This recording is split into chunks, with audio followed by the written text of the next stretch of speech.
Assalamualaikum warahmatullahi wabarakatuh. Perkenalkan, saya Kusumawati, SIPMA, adalah dosen tetap Teknik Informatika di Universitas Pamulang, mengampu mata kuliah pendidikan agama Islam sebanyak 2 SKS dengan capaian pembelajaran lulusan. Yang pertama adalah mahasiswa dapat bertakwa kepada Tuhan Yang Maha Esa dan mampu menunjukkan sikap religius. Yang kedua, dapat menjunjung tinggi nilai kemanusiaan dalam menjalankan tugas berdasarkan agama, moral, dan etika.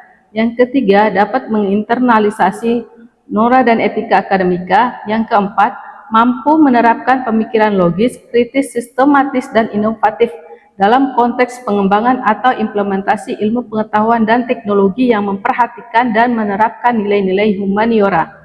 Yang kelima, mampu mengambil keputusan secara tepat dalam konteks penyelesaian masalah di bidang keahliannya berdasarkan hasil analisis informasi dan data. Kemudian pertemuan pertama membahas mengenai manusia dalam perspektif Islam.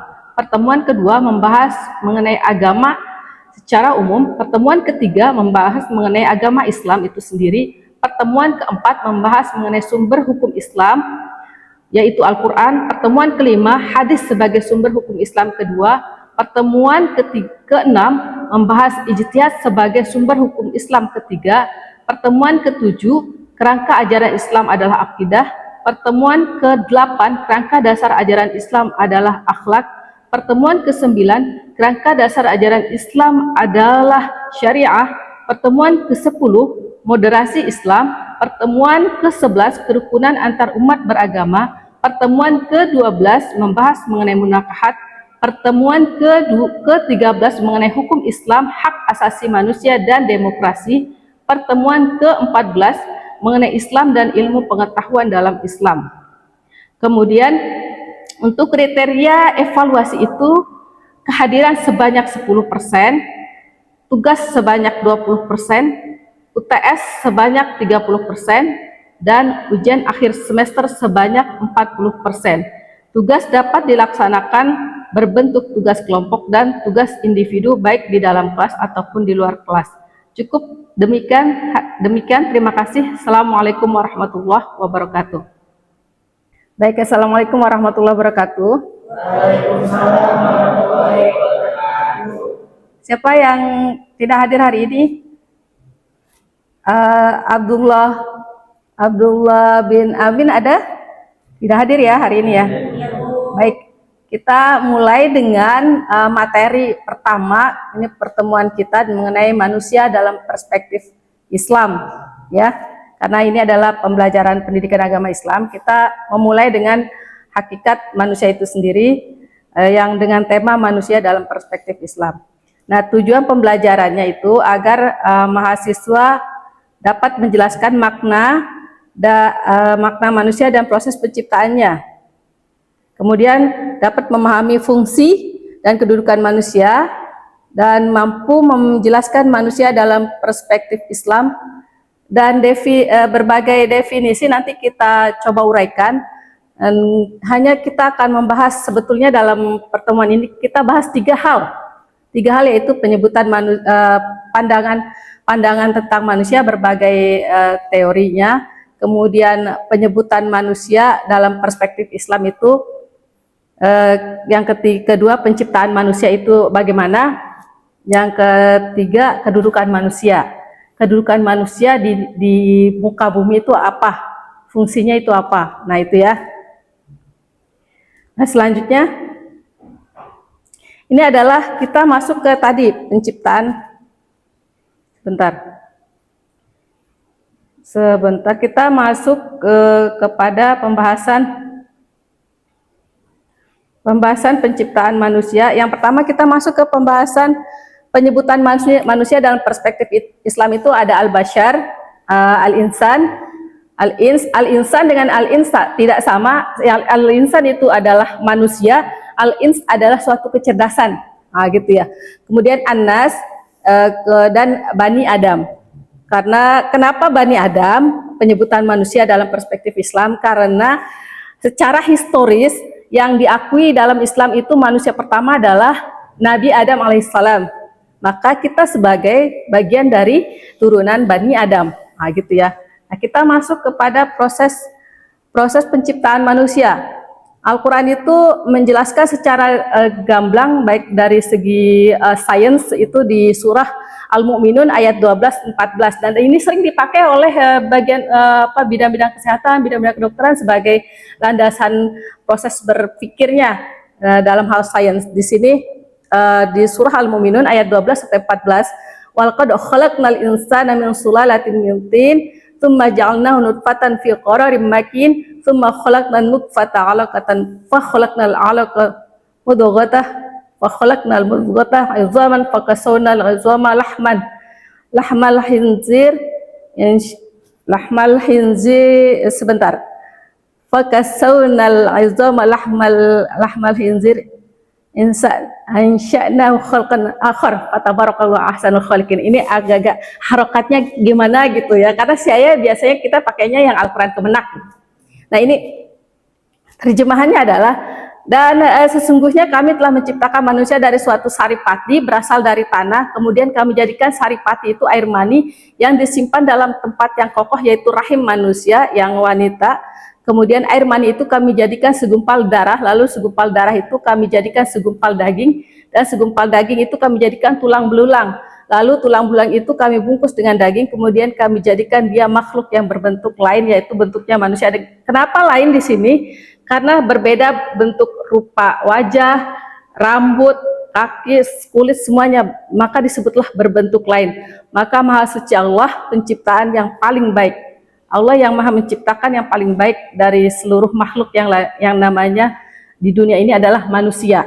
Allah kasih itu, Allah ciptakan itu malaikat, namun malaikat tidak punya akal untuk berpikir. Allah ciptakan itu iblis dan setan juga tidak punya akal, hanya punya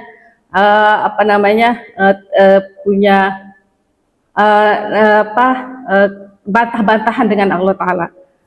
Kemudian juga yang paling sempurna adalah karena Allah ciptakan Nabi Adam alaihissalam itu sesempurnanya makhluk yang Allah ciptakan ya.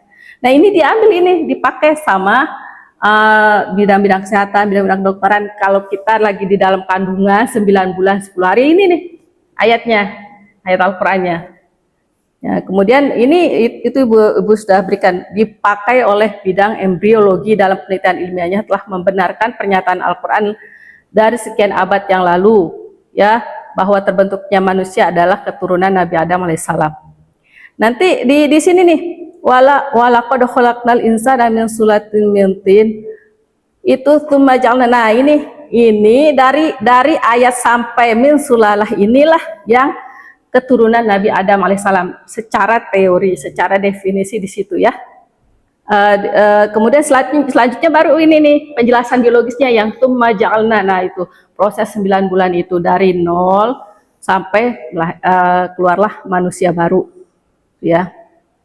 Nah, ini kedudukan manusia. Manusia mempunyai kedudukan dibanding dengan makhluk lainnya di muka bumi ini karena yang paling tinggi, paling mulia ya, manusia itu bisa membuat dari yang menyerupai matahari, bulan dan bintang itu sudah karena memang manusia sempurna akalnya, baik secara afektif, psikomotorik dan kognitifnya ya. Kemudian ada di surah Al-Isra, ini namanya nomor surah ya, Al-Isra ayat 17 nomor 17 ayat 70. Jadi jangan suka kebalik. Yang mana sih Bu ayat? Nah, ini namanya ×2 70 tuh ayat. Nomor surah yang mana? Pas dicari di mushaf, kalau nggak pakai yang Al-Quran digital. Kalau pakai Al-Quran digital kan tinggal search nomor 17 ketemu surah Al-Isra. Ayat 70, klik 70. Nah, nanti kalau di mushaf tuh yang Al-Quran yang biasa yang udah dicetak ya, di rumah punya nggak? Punya kan? Nah, itu yang dicetak itu kalian langsung cari di indeks nomor 17, set cari ayat 70. Nah, itu namanya surah Al-Isra gitu ya. Kalau yang Al-Quran digital kan kita nggak tinggal klik aja nih. Nah, kita tinggal ketik 17.70 gitu. Nah, potensi manusia itu kenapa unggul? Manusia adalah keturunan Adam alaihissalam. Sekalipun kita sudah mendapatkan teori yang namanya teori behaviorisme, kemudian teori sosiologisnya Aristoteles, siapa lagi, John Locke, dan dengan teori haknya manusia, hak asasi manusia. Ini kita tetap di pemahaman konsep Al-Quran itu bahwa memang manusia pertama adalah Nabi Adam alaihissalam. Kalau yang kalau teorinya Charles Darwin itu kan, manusia yang pertama ada di dunia ini adalah yang menyerupai kera. Nah, nggak sempurna itu bentuknya, maka nggak bisa diterima itu pemahamannya ke tanah pendidikan agama Islam ini, karena manusia yang nggak sama dengan kera. Manusia nggak semuanya berbulu dari ujung kepala ujung kaki. Nah, kalau kera dia berbulu dari ujung kepala ujung kaki, semuanya dia berbulu, ya. Nah itu jadi kalau kalian tuh nanti masih, tapi untuk sebatas sebagai bahan tambahan referensi boleh gak sih Bu? Boleh. Jadi bahan perbandingan teori gitu ya, boleh dipakai untuk pemahaman tambahan analisa. Kita bisa mengambil teorinya Charles Darwin tersebut. Kemudian manusia itu mempunyai bentuk dan struktur yang lebih baik dan lebih sempurna. Ya alhamdulillah kan ini pada sehat-sehat nih, ya pada bagus-bagus, pada sempurna nih, kakinya, rambutnya, wajahnya, walaupun ada yang bulat, ada yang oval, ada yang ini, tapi tetap masih cakep-cakep sempurna bentuk ciptaan Allah ini, manusia ini yang di depan ibu nih. Nah yang kemudian kedudukan manusia itu adalah memiliki ruh dan jiwa, ada potensi akal, kesadaran moral, perasaan, emosi. Nah, Ibu kan Allah ciptakan itu iblis yang mana ini? Emosi yang tidak pada tempatnya. Wahai makhluk malaikat dan jin dan iblis, silahkan bersujud kepada makhluk ciptaan aku, yaitu Nabi Adam alaihissalam. Malaikat bersujud pada saat penciptanya, namun iblis tidak mau bersujud karena karena perasaan emosi yang tidak bisa pada tarafnya gitu. Kalau dia bersujud, dia tidak akan menjadi iblis, dia masuk ke kategori malaikat gitu. Apabila pada saat penciptaan Nabi Adam alaihissalam itu dia bersujud, tapi dikarenakan tidak bersujud kepada Nabi Adam alaihissalam, dia membantah itu penciptaan Nabi Adam alaihissalam. Kan aku yang lebih dulu diciptakan olehmu, wahai Allah subhanahu wa ta'ala, maka aku tidak akan mau bersujud kepada makhluk yang lemah seperti itu. Maka karena berbantahan, jadilah dia sebagai iblis. Kalau dia sujud, malaikat jadinya sebetulnya. Ya, kemudian dan di sini juga masuknya ada kemauan, yaitu kemauan masuknya sebetulnya ke emosi ini. Emosi makanya yang tadi, kalau dia bisa dikelola dengan baik, dia akan bisa jadi perumpamaan sifat-sifat yang tadi Allah wujud, gidamba mukhalafatul hawadithi. Nah, 20 sifat Allah itu tuh bisa tuh masuk ke sini nih. Perasaan emosi yang turun naik itu bisa dia masukkan ke situ. Nah, kalau yang kemauan yang mengenai nafsu dan lain sebagainya itu yang tadi, yang di luar dari batas emosi itu. Ya. Ada potensi hidayahnya, manusia itu unggul karena punya potensi hidayah. Kenapa dia punya hidayah itu? Ada fitrahnya manusia itu karena diberikan akal Allah Subhanahu wa taala oleh Allah Subhanahu wa taala, maka kalian harus cerdas. Maka tadi ada penyebutan nama manusia itu al-ins, kecerdasan manusia. Di surah Ar-Rahman, coba. Ar-Rahman 'allamal Qur'an, khalaqal insan, di ayat ketiga. Khalaqal insan 'allamahul bayan. Ar-Rahman 'allamal Qur'an, khalaqal insan 'allamahul bayan. Asy-syamsu wal qamaru bihusban, wan najmu wasyajaru yasjudan, was samaa'a rafa'aha wa wada'al mizan. Ada mizan, itu tadi tuh di perasaan emosi itu. Kalau timbangannya mizannya benar, ya, nanti dia ini bisa jadi ke taraf yang tadi sifat 20 yang Allah miliki. Gitu. Bisa nggak Bu? Bisa. Sabar itu bagian dari sifat yang tadi 20 sifat Allah itu. Gitu. Apalagi terus selain, tapi beginilah Bu, memang kita kalau belajar agama ya pasti deh bahasanya kayak gitu-gitu. Kita kan ini manusia Bu, lapar, kalau kelamaan kita nggak dikasih makan emosi-emosi dikit, wajar gak Bu? Wajar, normal, namanya manusia ya. Kalau baik dia bisa bersifat ke malaikat, kalau ada ke bawah bisa jadi ke iblis. Kan ada penciptanya yaitu malaikat, manusia, iblis. Kalau dia mizannya misalkan manzilatainnya, dia naik ke atas lagi baik bagus, sholatnya nggak bentang-bentang, terus sabar kadang naik turun, dia emang manusia. Kalau baik jadinya seperti malaikat, kalau jatuh agak-agak kurang baik jadinya seperti iblis. Kalau misalkan separuh-separuh gitu Bu, gimana? Namanya manusia gitu ya. Tapi jangan di ini kalau gitu nanti sore saya baik, nanti besok pagi saya agak sebel-sebel sama teman saya. Ya nggak gitu, karena kan kita maunya bisa tetap stabil menjalani kehidupan dari pagi sampai petang kita tidur ya. Bangun tidur kita ini doa bangun tidur. Alhamdulillah. Doa bangun tidur. Alhamdulillahilladzi ahyana ba'dama amatana wa ilaihin nusyur. Allahu Akbar. Doa bangun tidur, kita bangun set. Alhamdulillah. Tapi Bu panjang banget, biasa juga langsung ngibrik ke kamar mandi. Ya nggak apa-apa, langsung wudhu boleh nggak apa-apa. Tapi bilang alhamdulillah dah gitu. Itu kan emangnya kita anak yang di kelas bawah, semester bawah yang masih sekolah mesti pakai baca itu, alhamdulillah. Pas bangun lagi ngiler-ngiler ya, lagi cemong-cemong gitu ya, udah nggak kayak begini lagi, bedakannya cakep-cakep, enggak. Namanya bangun tidur ya, bilang tuh alhamdulillah, udah langsung ke ini hajatnya, terus di wudhu langsung tuh. Bu nggak apa-apa kita nggak mandi dulu, ya nggak apa-apa, yang penting udah bersih, wudhunya terus sholat itu deh sampai pagi, dari pagi sampai kita tidur apa doanya? Alah kalau tidur aja gak apa nih, Ibu emang bener yang doa tidur bismillah, doa makan paling lancar deh. Coba tanya doa apa lagi tuh ya, misalkan doa bepergian apa ya, doa ini tadi apa tuh, doa mau belajar apa ya, ini kan pada belajar, doa enggak,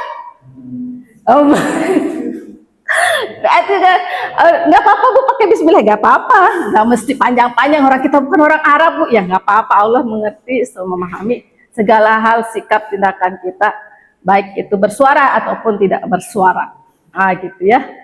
Allah kasih kita bangun tidur bismika Allahumma ahya wa bismika. Ibu boleh nggak sih dibolak-balik ya, yang penting kamu berdoa udah Bu. Kalau misalkan saya hanya hanya sebelum tidurnya itu hanya berdoa tapi tidak menunaikan sholat isyanya, ya sholat isya dulu baru berdoa. Kalau nggak sempet nanti boleh tidur dulu tuh, bangun-bangun jam 3 malam, bangun jam 12 kan suka bangun tuh ngelindur tuh ya kan, suka nggak ngelindur? Toh ngelindur gak sih? Oh enggak ya, ini males aja tidur dari pas tidur udah sampai subuh. Kan kalau misalkan ini bangun, kalau memang mau menunaikan isyanya boleh tidur dulu. Gitu. Nah itu ya. Nah kemudian ada lagi tadi agama itu wahyu, ini kita agama dalam di Indonesia itu memang kita secara dokumen sahnya adalah agama Islam, Kristen, Hindu, Buddha, Konghucu. Nah itu yang dimaksud agama. Kalau pembahasan agama secara spesifik nanti di pertemuan selanjutnya ini kita bahas mengenai potensi hidayah manusia ya. Mesti ada agama yang ada dalam dirinya, gitu ya. Dan tadi ada dalam hidayah itu ada kita harus bersilaturahmi atau bertemu, berjamu kita dengan misalkan ke guru, ke ke ustadz, ke ustazah, ke dosen, ke beberapa yang kalian sekiranya bisa untuk mendapatkan namanya hidayah tersebut. gitu. Nah, dan kita diberi potensi manusia itu untuk berbuat baik. Nah, tadi kalau dia jadi, tadi yang Ibu sampaikan, dia ada di perasaan emosi nih, agama apa bisa jadi buruk, bisa jadi tidak baik gitu. Ini ada di Asy-Syams nomor 91 ayat 7 sampai 8. Ada yang hafal nggak Asyam? Wasyamsi wa duhaha wal qamari idza talaha wan nahari idza jallaha wal laili idza yagsaha was samai wa ma banaha wal ardi wa ma tahaha wa nafsi wa ma sawaha. Ayat 9 yang mana ya? Ayat 7 sampai 8 yang mana? Fa'alhamaha fujuraha wa taqwaha qad aflaha man zakkaha wa qad khaba man dassaha kadzabat samud bitaqwaha idzim ba'at asqaha faqala lahum rasulullahi naqatallahi wa suqiyaha. Itu tuh mengenai bahwa manusia itu tadi karena manusianya, karena kemanusiawiannya bisa jadi dia besok baik, bisa jadi esoknya kurang baik. Kalaupun dia baik terus, berarti lah dalam keadaan dia sesungguh-sungguhnya dia berpotensi sebagai manusia yang beribadah taat kepada Allah Subhanahu wa taala, Tuhan semesta alam. Ya. Dan diberinya amanah sebagai khalifah di muka bumi di surah Al-Baqarah ayat 30. Yang Al-Baqarah ayat 1 gimana? Alif lam mim. Dzalikal kitabul la raiba fihi hudal lil muttaqin alladzina yu'minuna bil ghaibi wa yuqimuna sholata wa mimma razaqnahum yunfiqun. Coba walladzi unzila ilaika wa ma unzila min qablik wa bil akhirati hum yuqinun. Alhamdulillah nih, pinter-pinter kelihatan ya, berarti ngaji di rumah nih. Ada kum Kak? Pada kum nggak? Kum. Oh. Di sini di Unpam ini ada namanya Lembaga Kajian Keagamaan. Jadi ada aktivitas kegiatan namanya itu kajian umpah mengaji. Pasti disampaikan sama dosen-dosen agamanya masing-masing. Di TI yang teknik informatika, dosen agamanya memberikan arahan untuk pasti kum, apalagi yang untuk yang untuk teman-teman yang reguler A, itu kum dari Senin sampai Jumat, dari pagi sampai jam 5 sore, kum kajian umpam mengaji, gitu, untuk para mahasiswa di Unpam. Kemudian semua yang diciptakan di alam semesta untuk manusia ada di surah Al-Baqarah dan di surah Al-A'raf ayat 179. Ya. Di surah Al-Baqarah ayat surah Al-A'raf. Ini Al-A'raf ya, Kak. Ini surah Al-A'raf ayat 79. Nah, ada 4 fungsi manusia itu terhadap pribadinya sendiri, yaitu ada jasmani, rohani. Jadi kalian sebelum berangkat kuliah persiapkan dulu nih tas, kemudian setelah bangun sholat tadi itu alhamdulillahilladzi ahyana ba'da ma amatana wa ilaihin nusyur. Terus kalian sholat, siap mandi, siap-siap berangkat. Nah itu udah pemenuhan secara pribadinya. Kemudian fungsi terhadap masyarakat itu sendiri, terhadap alam semesta dan terhadap Allah Subhanahu wa taala. Dan tidak aku ciptakan manusia, jin dan manusia di muka bumi ini hanya untuk beribadah kepadaku. Mau dia profesor, mau dia doktor, mau dia orang terhebat dalam berbagai jenis bidang apapun pendidikannya, keilmuannya, tetap tidak wa ma khalaqul jinna wal insan illa liya'budun. Tidak aku ciptakan jin dan manusia untuk sujud beribadah kepadaku. Ini kan ngejar-ngejar ini kuliah sampai S1 selesai, dapat toga, wisuda. Jangan lupa itu kita mesti tetap tadi, karena hanya sebagai manusia, sebagai makhluk. Wa ma khalaqul jinna wal insan illa liya'budun. Kalau kita mengerti itu ayat itu, nggak akan ada yang namanya lagi itu kecemburuan sosial, nggak ada lagi ada sikut, nggak ada lagi yang namanya kita ira-iri, itu nggak ada. Kalau udah kita ngerti ya namanya tadi ayat tadi. Kalaupun ada motivasi itu sebagai apa, kita agar giat beraktivitas sebagai motivasi dalam hidup, maka kita hanya untuk patuh beribadah dengan cara bertakwa kepada Allah Subhanahu wa Ta'ala. Ya. Demikian, nanti kalau ada yang mau bertanya silahkan berdiskusi, 1 orang atau 2 orang silahkan diperbolehkan oleh Ibu. Masih ada waktu 2-3 menit, silahkan. Dalam surah Al-Isra itu juga menjelaskan bahwa itu mulia manusia. Menurut pendapat Ibu, apakah manusia sudah menjaga kemuliaan sekarang? Dasar dengan apakah manusia itu dijaga? Ya kan dalam surah itu menjelaskan Allah memuliakan manusia. Allah muliakan manusia. Pendapat Ibu, apakah manusia dijaga kemuliaan sekarang? Iya, memang harus menjaga kemuliaannya itu karena dikasihnya nih. Dikasihnya hanya kita itu memang hanya untuk, karena sudah diciptakan yang di surah Atin tuh, wattini wazaituni wa turi sinina wa hadzal baladil amin laqad khalaqnal insana fi ahsani taqwim, terus fi ahsani taqwim. Nah itu, sesungguhnya kami telah menciptakan, kami itu kalau dalam ayat Al-Quran mau dimanapun surahnya, kalau ada kata kami maka itu Allah beserta para malaikat. Nah kalau aku berarti itu Allah sendiri yang ciptakan. Dan tidak aku ciptakan jin dan aku ciptakan jin dan berarti Allah sendiri. Tapi kalau di sini sesungguhnya kami telah menciptakan manusia dalam bentuk yang sebaik-baiknya. Kalian bisa melihat di surah Atin ayat 4. Demikian dari Ibu. Assalamualaikum warahmatullahi wabarakatuh. Terima kasih untuk pembelajaran hari ini.